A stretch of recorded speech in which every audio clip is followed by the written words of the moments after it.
हिंदुस्तानी। मुसलमान समझा तो अल्लाह का नाम लेकर मारूंगा, ईसाई समझा तो गॉड का, सिख समझा तो वाहे गुरु दोबारा जन्म नहीं लगा तू, और हिंदू समझा तो भगवान की कसम दौड़ा दौड़ा कर पीटूंगा। अच्छा होगा अंतिम क्षण में हिंदुस्तानी समझकर भारत माता की जय बोल।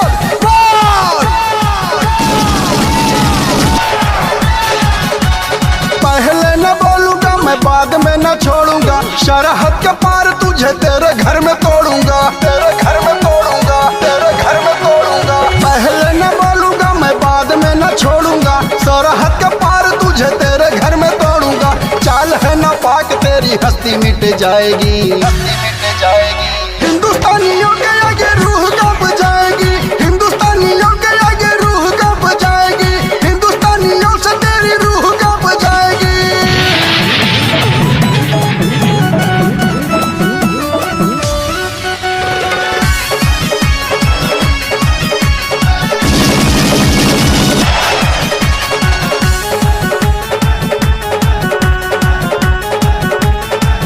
जान है तिरंगा प्यारा, आन बान शान है, भारतवासियों का जग में यही पहचान है, यही पहचान है। जान है तिरंगा प्यारा, आन बान शान है, भारतवासियों का जग में यही पहचान है।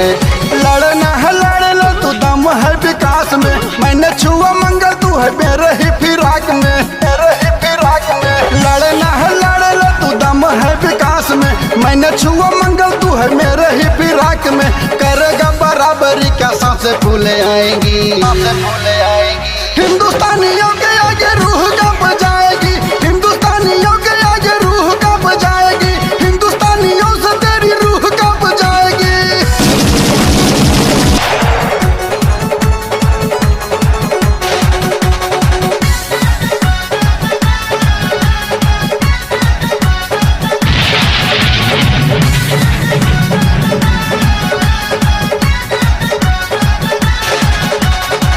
वक्त है सुधर जा घाटी, बहुत पछताएगा, चाइना की चाल से तू फिर न बच पाएगा, फिर न बच पाएगा।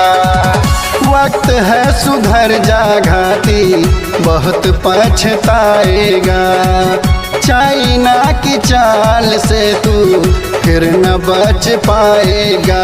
लहू तेरा मेरा गिरे दोनों का ही लाल है, रोटी की जुगाड़ करो जिंदगी बेहाल है, जिंदगी बेहाल है। लहू तेरा मेरा गिरे दोनों का ही लाल है, रोटी की जुगाड़ करो जिंदगी बेहाल है। शेर ने दहाड़ा तो बकरियां मीमी आएगी। हिंदुस्तानियों के आगे रूह कांप जाएगी, हिंदुस्तानियों के आगे रूह कांप जाएगी, हिंदुस्तानियों से तेरी रूह कांप जाएगी।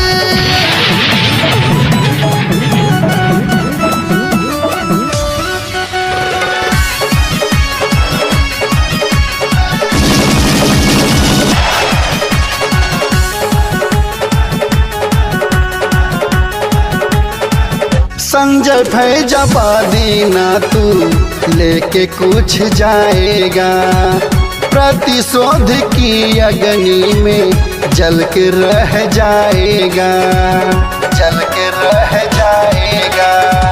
संजय फैजाबादी ना तू लेके कुछ जाएगा, प्रतिशोध की अग्नि में जल के रह जाएगा। तेरी मेरी माताओं के कोख को उजाड़ेगा, झूठी है जहादी बात तर्क जो निकालेगा, तर्क जो निकालेगा। तेरी मेरी माताओं के कोख को उजाड़ेगा, झूठी है जहादी बात तर्क जो निकालेगा। अच्छा भला मानव जीवन नर्क बन जाएगी, नर्क बन जाएगी। हिंदुस्तानियों